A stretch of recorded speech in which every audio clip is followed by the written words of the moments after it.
guys, and welcome to the channel. I hope you're having a great day. So, I have not been on this bike properly for ages, and I thought I'd do a quick motor vlog to let you know why, and I have kind of only just got it back. As you all know, previously I was having a few issues with the bike, and say the mechanic and I thought it was a wire, and we corrected that wire and it started working again, and at some points we thought it was the ECU, and it wasn't that. A couple of nights in a row, I was riding it out, and literally all the lights and all the electrics on the bike gave way. So literally all of them just stopped working. I mean, my speedo stopped working, power went to everything, but yeah, I was still able to ride the bike. But if I turned it off, I wasn't able to turn it back on. It turns out I was getting no charge to the battery, so a full battery was getting me 25-30 mile, and then I was having to call breakdown, which wasn't ideal at all. So I don't know how many of you follow me on Instagram, but you might have seen on there that I'm having to get the bus, and the bus is an absolute pain in the arse. So anyway, I've started work now. Smile will be revealing soon. It's a new job, and thankfully the bus goes straight from mine and drops me almost directly outside of where I need to work. So thankfully I wasn't relying on the bike to get to work. But anyway, and I said to the mechanic, he said, look, can we sort it out? And he's going to test everything and strip it down and just make sure there wasn't a loose earth or anything somewhere.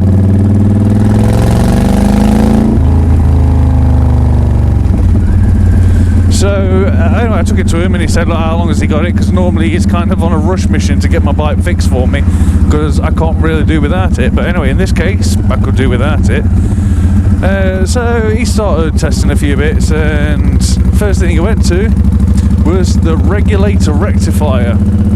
He took it off to have a look at the connection, just to double check everything, and he said that all the connection on one side of it was completely rusted and full of water. So somehow water managed to get in there over the 9 years so since this bike was made.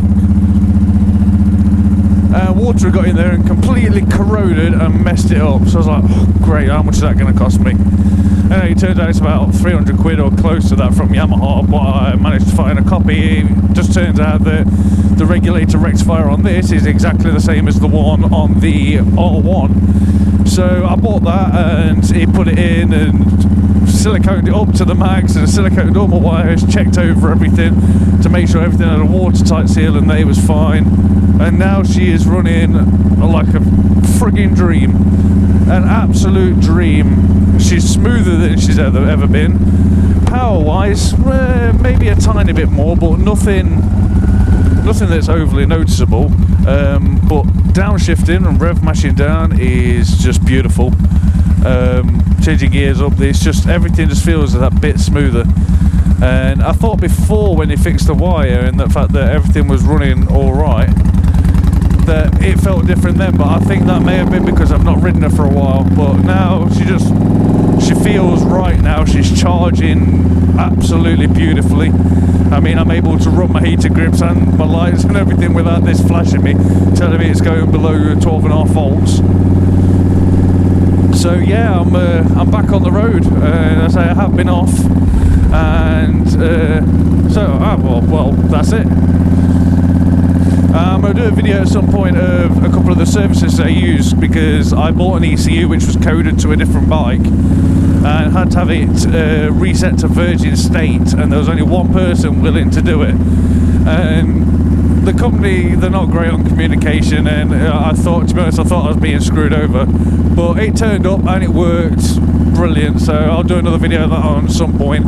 Because I mean, you guys with your sports bikes and things that can have race maps put onto your ECU, this may be something that you guys want to look into. It might be, in fact, to be honest, I think it'll be a great thing for you guys. But see, now it just, I can't even explain how it feels. Everything just feels more prominent, more, it's like it's there. I had to adjust the tuner slightly.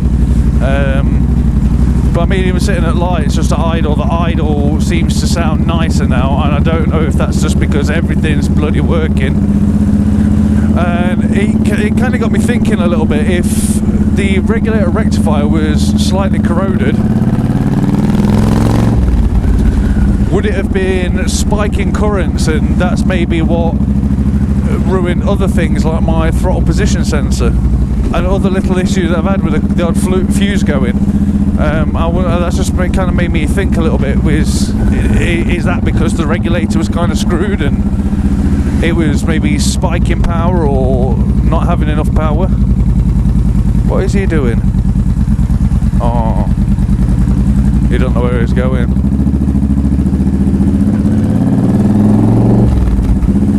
So that's the only thing I can think in my head why everything else might have kind of gone wrong. Is the fact they might have been spiking more power to things than it needed to.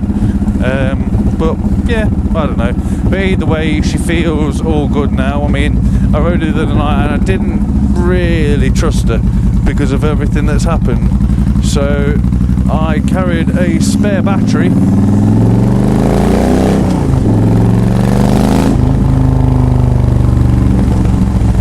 I carried a spare battery in my top box with me. Which, tell those things are bloody heavy. Yeah, I carried one of them around with me for 20 odd mile or so. And didn't need it, and I checked the voltage, and the battery could have done with a tiny bit of a charge before I took it out after my mechanic had fixed her. But it had enough juice to start the bike, and although it was dropping closer to 12 volts, after a little ride, that soon went up to 14, and then fluctuated between 13.5 and 14. But I am thinking of getting a voltmeter, just to put on the bar somewhere, even if it's just a little one like here or down here, just so I can see what sort of state my battery's in, and see if it's charging properly, obviously when I'm at throttle. So we'll see anyway. So yeah, I've been doing a bit of freelance work at this job now, all of last week and the week before, and I'm doing all of this week, which is not so much freelance as I'm getting there and just solid working. I'm training for the job when I start, and it's a job that's the position's never been available or had before where I am, and due to contract reasons I can't announce it until I've signed the contract.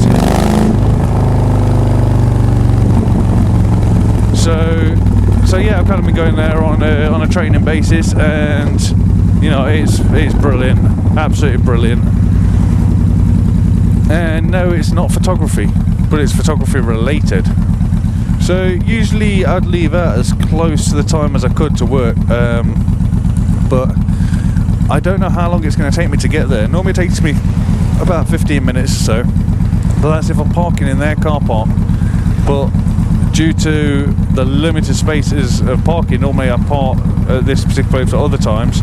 The times that I'm there now, there were car parks full with those that have got the spaces reserved, so I'm having to park in the assembly rooms, get off the bike and everything, and then walk it down, which takes normally an extra 10-12 minutes on top of my riding time. It may work out practically the same as the bus, but at least I've not got to bloody wait for the bus. I think I want to go this way. Yeah, so it may work out the same as the bus, but I say I'm not going to wait. I can just get on my bike and jump off and crack on even.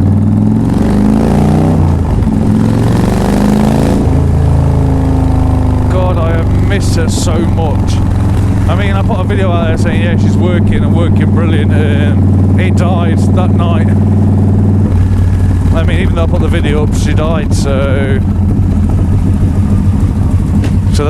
that video now is kind of irrelevant. See, now it actually seems like the firing of the engine, the dum dum dum dum dum dum dum dum. That now it's, I don't know, I can't find it. It sounds more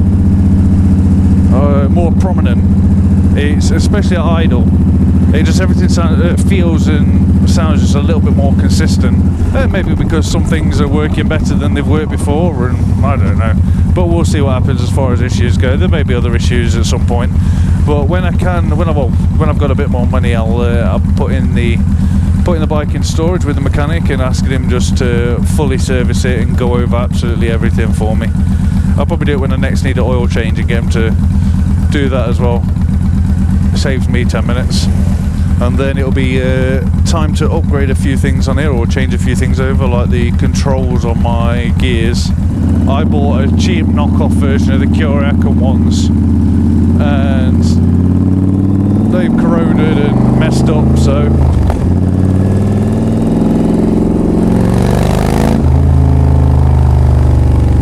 I could do with getting them replaced. And there's a few little niggly bits, but there's nothing that's ruining the bike. So on another note, me and the missus are starting to look for a house together. As soon as I start this job, we're going to be moving in together, so fingers crossed I can get somewhere with a garage, and then I may have a bit of a project bike on the go, so I can actually learn what I'm doing.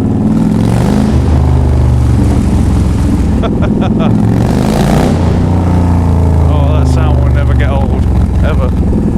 Here's my car park. Let's make a bit of noise.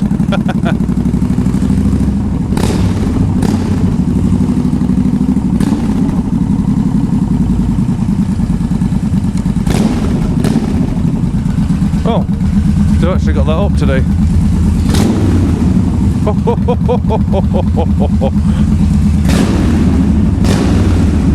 And all the bike spaces are full except for that one. Might see how far I can get this back. Got a bloody metal bollard there. That's gonna have to do. Yeah, that'll have to do.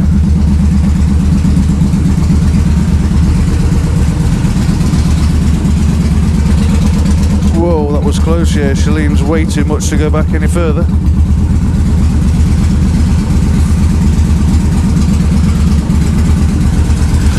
So, there she is. All pretty, with the lights on and everything. And she's working.